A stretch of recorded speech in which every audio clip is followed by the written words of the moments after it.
can we even use technology to quantify what seems to be a philosophical debate around truth? We don't really live in a post-truth world. The truth on Earth, it's harder to find, but we know that there's ground truth, but it can be very obfuscated. What I think of as a cyber attack on human perception, there's a tradecraft that's built that makes it very hard to see. While we started with, okay, fact, fiction, fact checking, true or false, what we wanted to do is, can we use technology to quantitatively define manipulation of narrative? This is All Quiet on the Second Front, a podcast where boring conversations around defense tech and national security come to die. Join me, Tyler Sweatt, and my Second Front comrades as we dismantle the mundane and cut through the bureaucratic BS to demystify the world of defense tech. But be warned, this is not a typical government podcast. Ready to get weird? What's up, everybody? I'm your host, Tyler Sweatt. Welcome to another episode of All Quiet on the Second Front, the podcast where boring defense talk comes to die. Super excited to get outside of kind of the traditional, hey, let's talk about defense and national security and technology, and everybody thinking it's a kinetic or it's physical, getting into trust and truth and information narratives and a bunch of really interesting stuff today that I think we don't talk about enough at the right level. So first, Wasim, thanks for stopping by.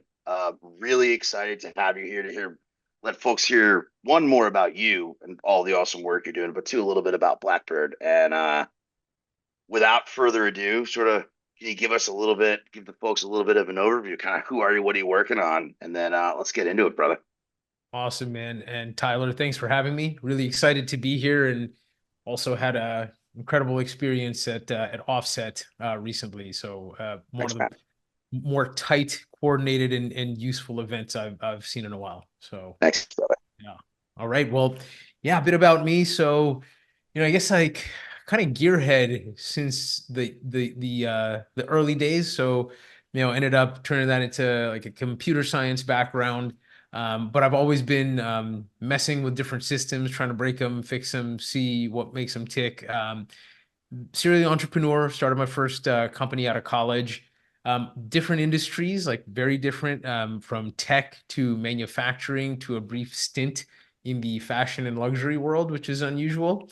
But frankly, this company, which I've spent the last 7 years building with my co-founder, Dr. Naushad Uzzaman, longtime friend, is the most mission-driven, and I think probably the most important thing I've been involved in, and that's because it is based on a mission. It's not just another business opportunity, but it's really here today, and I'm here today because I believe that disinformation, misinformation, and the manipulation of how people think and perceive the world is the existential problem of our time.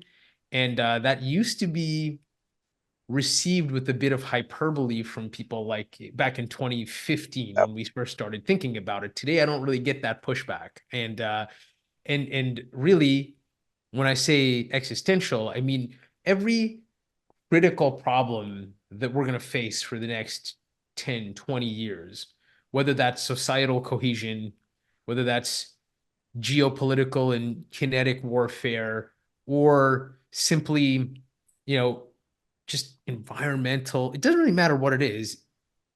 Information streams shape the world that will either fix or exacerbate those problems, right?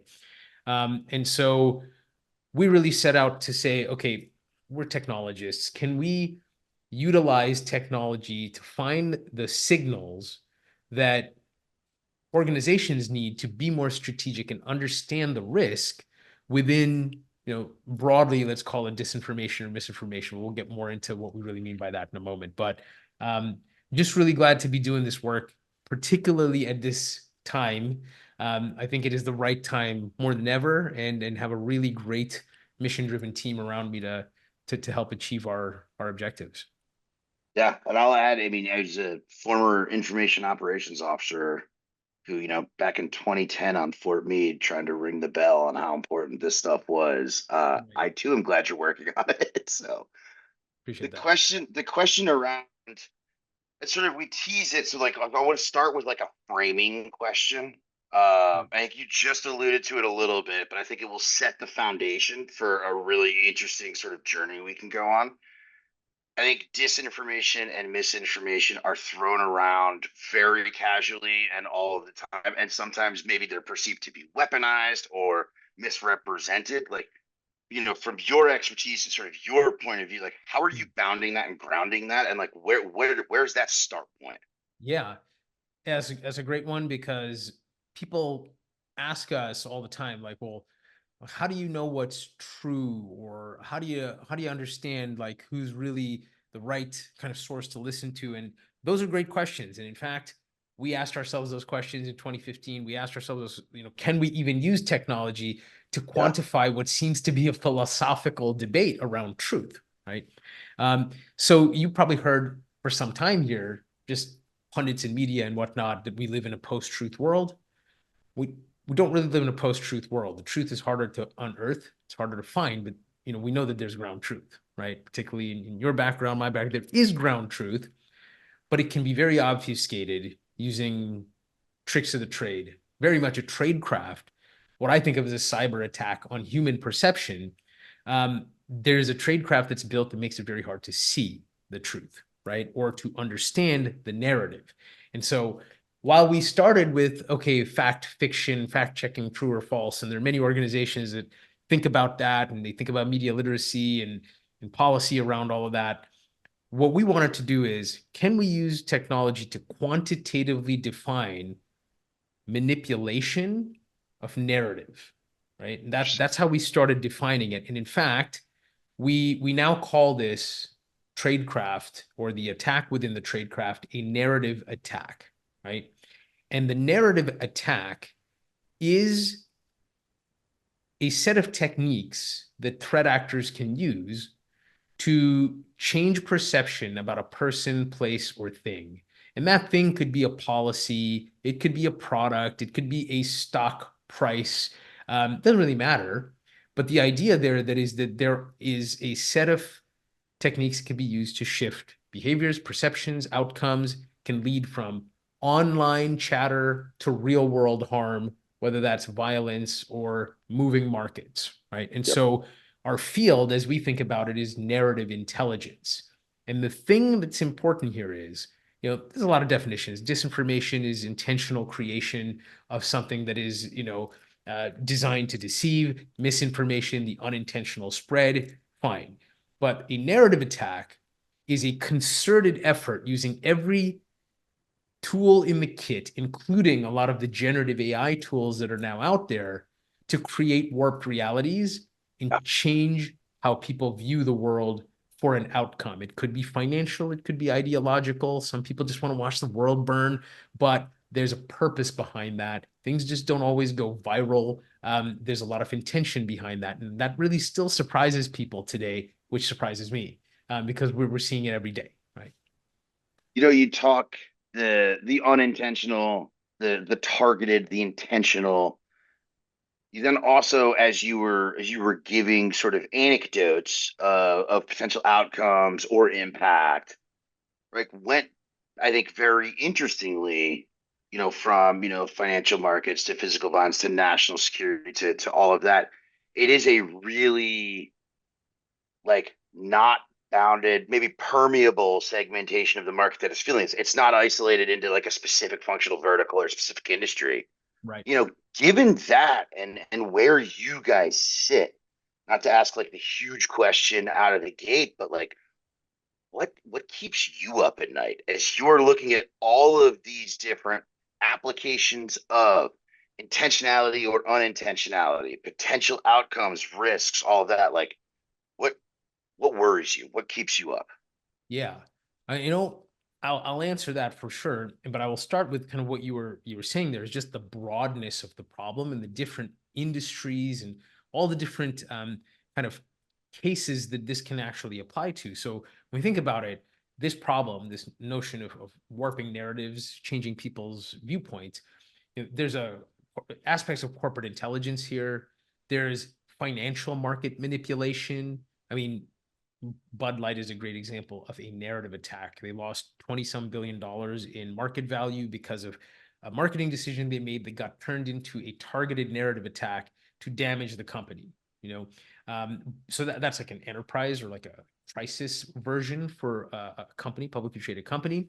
But, we saw so much misinformation in public health space during COVID. And, in the public sector, there's constant narrative warfare around eroding institutional trust in governments and whatnot. So here we are in a world where we've got like multiple geopolitical kinetic warfare happening for the first time in a very long time. We have, you know, 50 plus elections happening around the world. I think 40% of the world is voting, casting a vote. Of course, we've got our little election here at home as well that might be a little Oh, contentious. hadn't even heard about that one yet. Is going to be a little contentious. And then we've got essentially cultural warfare on a regular basis that is exacerbated by geopolitical events, as we've seen in the US here at college campuses, and how careful companies have to be on what they support, narratives that are framing victims and aggressors. And these can have massive implications for how organizations have to make strategic decisions and how they define risk. And within these industries, you've got all of these different use cases. We're talking about everything from executive targeting to supply chain and critical manufacturing risk. The list goes on and on. There's a huge cyber attack and threat intelligence aspect to these problem sets. So, this is just to kind of accentuate the fact that problems are coming at us from all over the place as it relates to this space. In terms of what keeps me up at night, there are quite a large number of things. We don't have the time to cover all of the things that keep me up at night, but I could contrast That scares me. So yeah. So, but one thing that doesn't actually keep me up at night is the uncertainty that I see from most of our customers. And they usually come to us going like, what the hell is actually going on in the information ecosystem today?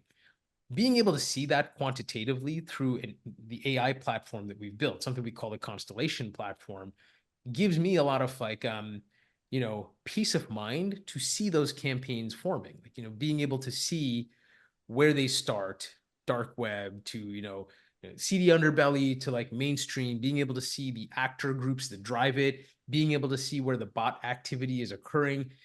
Some of these patterns are so obvious now when you look at them in the system that it gives you the peace of mind to know, okay, I know what's happening here. So I know how to react. I know what to be concerned about. I know that this crazy thing I'm seeing here is 90% bot chatter from a state actor and then from these particular groups, and it gives you understanding and it helps you make those decisions, right?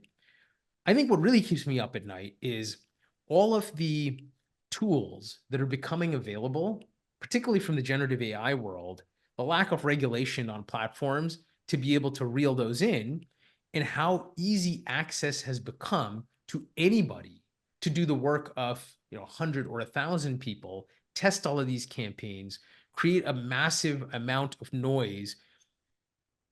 If I had to kind of summarize, like I always think about this saying where it basically goes, we are a species that have Paleolithic emotions, medieval institutions, and godlike technology, right? And the technologies we're seeing here, our minds aren't really used to being able to take in such realistic yeah, sights, sounds, and perception warping and be able to make sense of it. So a great example of this is there have been multiple studies that even if you just are exposed to something that is not real, but it looks real. So this could be a person, it could be a deep fake or whatnot. It can influence the way you think about that person, it can make them more feeble, less capable, right? Things of that nature.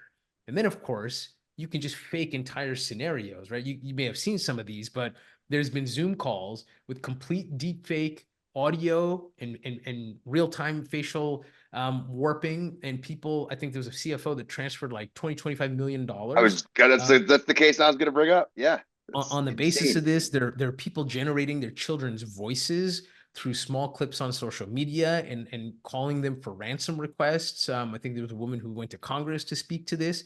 And I think people think that, hey, if the big boys regulate, right, and put gates in place, it'll be fine.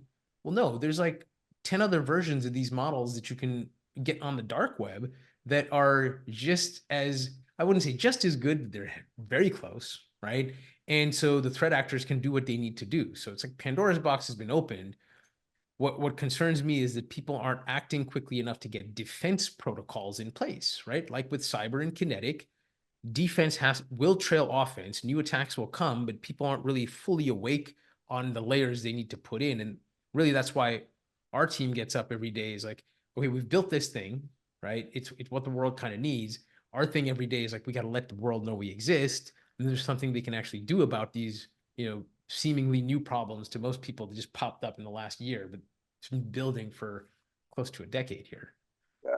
So as we talked a little bit there about like the democratization or the diffusion of capability that may be required, access to capital and infrastructure of like a state act or like a national level type capability is now democratized down with the diffusion of compute and access and generative AI and all of that. So like you now have this increasing rise of like super empowered individuals or pick your terminology, hyper empowered individuals who are able to generate effects at like an exponentially outsized scale.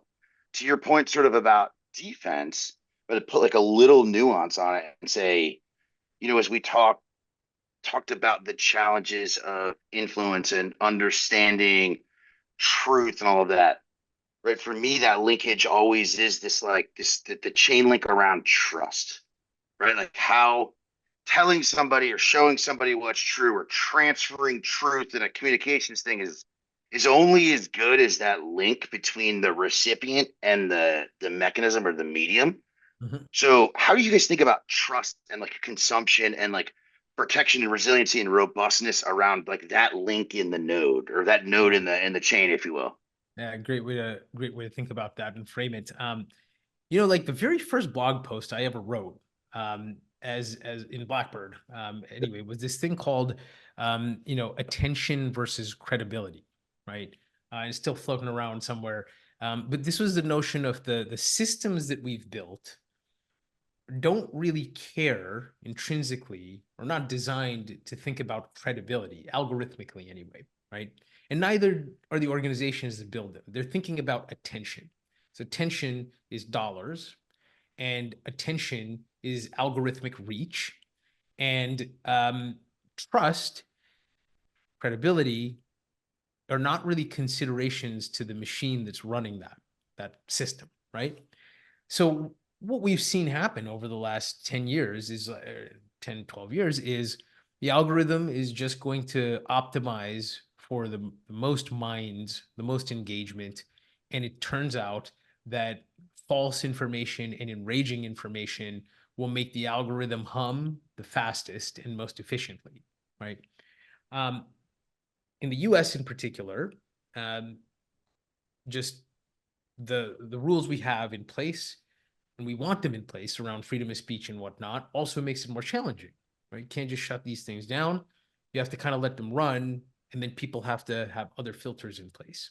When it comes to trust, it's very easy to subvert trust when you hijack that kind of open system, right? And that's why our adversaries who have closed systems, we can't do it back to them, for example, right? Threat actors can't really do what they may want to do on their platforms, but it's oppressive. And so we're stuck between a rock and a hard place here, right? Um, example, in terms of trust, these are wide ranging. One, I'd been talking to someone who was very concerned in the US about how, this is in the US government, about how the American public thinks about our posture for nuclear deterrence, right? And what was really interesting about that conversation um, was that they have a playbook for a nuclear war. This wargaming and prediction that's been done for a very long time, and they're confident about that. They told me that the things that we work on have them lose sleep at night, what he called the gray matter war, right? Um, and that is because the posture of nuclear readiness can be reduced and eroded through information streams and narrative, even if all of the same infrastructure is there. And that was through the lens of nuclear deterrence, but this goes across the board in terms of institutional trust. There was another example, which is just a funny one, where I don't know if you guys remember this, but there was a alien discovery supposedly in Mexico, and there were pictures of like, hey, they brought this alien that kind of looked like a cake. Didn't really look like much, right? It was just hilarious. But like these tabloids around alien discoveries been around for a long time. People have looked into these things and just it's gossip, right?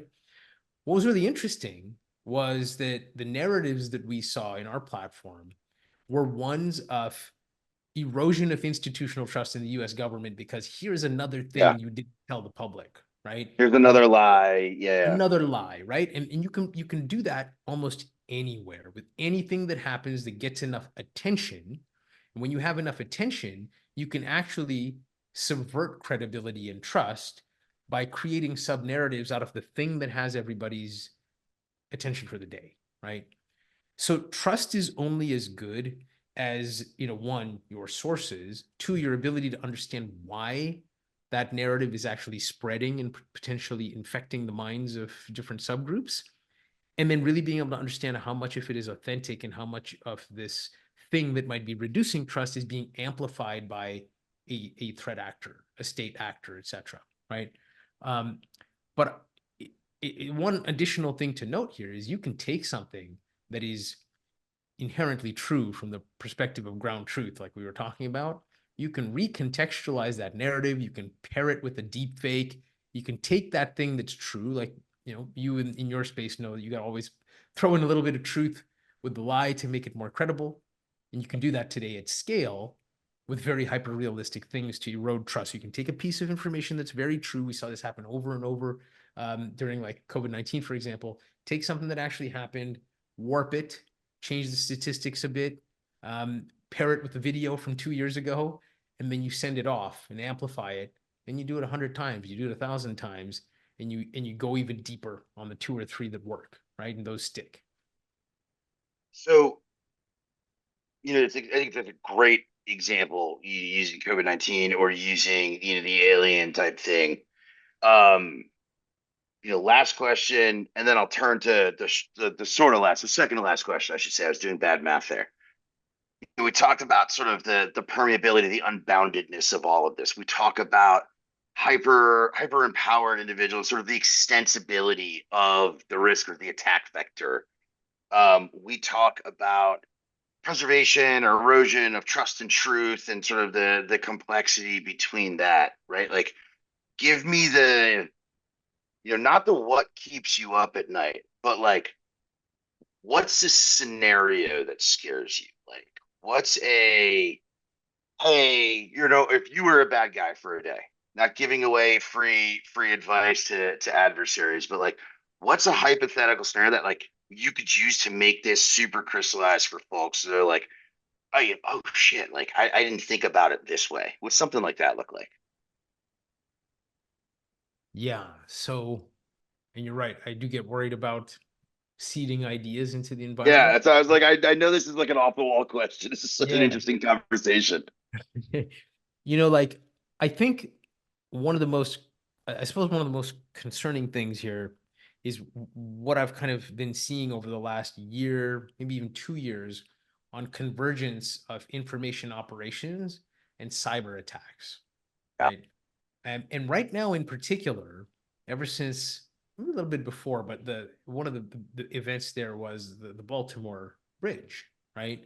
Since that's occurred, people are like finding these kind of like conspiratorial cyber attacks in almost any incident that occurs, whether it's like a power outage or another boat, mishap, a trail derailment over here, like things that happen, unfortunately, like they happen, but applying that meaning to it, right? So we tend to laugh at conspiracy theories, and let's remember that nobody really thinks they're conspiracies when they believe them. They just think they know something no one else does, right?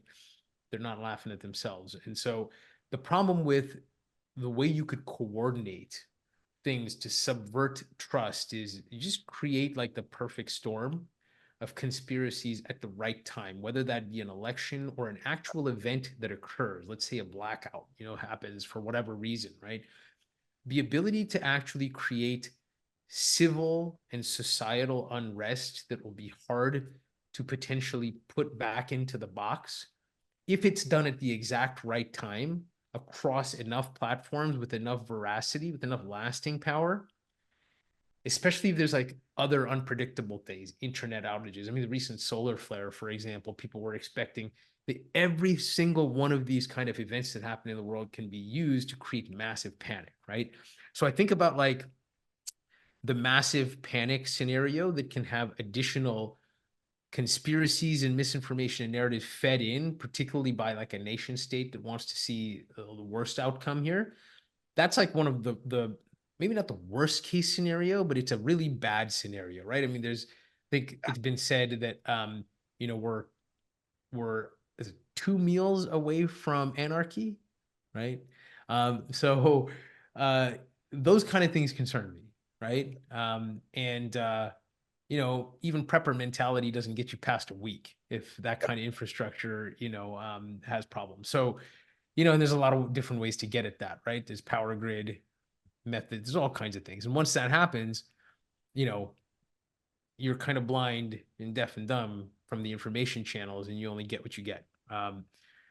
So yeah, I mean that's Yeah, one of I mean, them. it's a great answer though. It's an accelerant on societal mistrust and unrest, and then its ability to sort of like be that tipping point, right? That like the last domino or the first domino, however you're thinking Yeah. about it.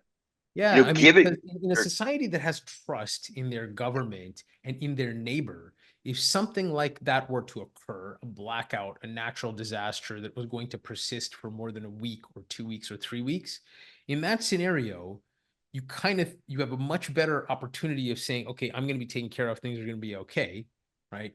Whereas if you seed that information in the way we've seen, like seeded over just even small events in the last several years, you can immediately create panic, chaos, civil unrest, people getting the weapons out, taking to the streets, taking an opportunity to create more havoc. There's always that group, right? So yeah, that's like that won't happen as quickly, at least in a society that has trust in one another and their institutions. I think that's the perfect sort of turning point to the, given like I said, what we talked about, the potential fragility of, states without strong foundations of trust, the unbounded nature of, the risk and sort of attack surface, the ability for outsized impact from individuals, the relative complexity for folks to really think about truth and trust and mis and disinformation and intent and unintentional. If you had a big Harry Potter fan, right? So like you had a Dumbledore's wand, or Yeah. you had the Sorting Hat and could sort of pick, wave it, make one thing happen. What's the one thing you do and why, or one thing you change and why?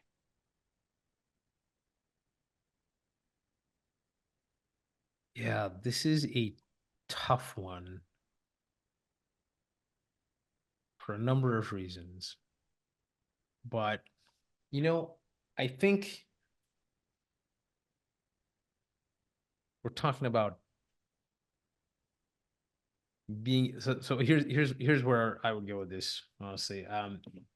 I think it would be if it was really a wand, the real solve to this is short of like eliminating all of the spreading technology, which I actually don't want because I've always been optimistic about social media and networking and connecting people, right? The wand would give people the gift of critical thinking, right? Good critical thinking, right? Ones that can exist, by the way, if that's fed from an early age. So that's not like unfathomable. It just seems a little unfathomable in today's deal. So that's the magic wand wish, is give people the ability to actually have critical thinking ingrained so that all of the other stuff can't actually do what it's been doing um, as of late. I love that answer. And I think that brings you back to societal resilience and right preservations of trust and community and constituency is by having that a society that can think critically and is able to build trust and understand truth. So I love that. And as I've said to you before, I think you and I could sit for like 5 hours and riff on this. I'm so fascinated with your work and the company and what you guys are doing. And I'll Thank echo you the so much. sentiment you had in the beginning. Like your conversation at Offset blew everybody away. Like Oh the man, thank you. feedback on it Appreciate it. was just outsized. So thanks for what you guys are doing. Thanks for being, part of the solution and being on our team. And thanks for stopping by, brother. This rocked. Absolutely, man. Tyler, thank you so much and really appreciate everything you guys are doing as well. And we may need your help soon enough with some of that as we grow here. So Yeah. appreciate it. Like, yeah. All right, everybody. Thanks for tuning in. Cheers.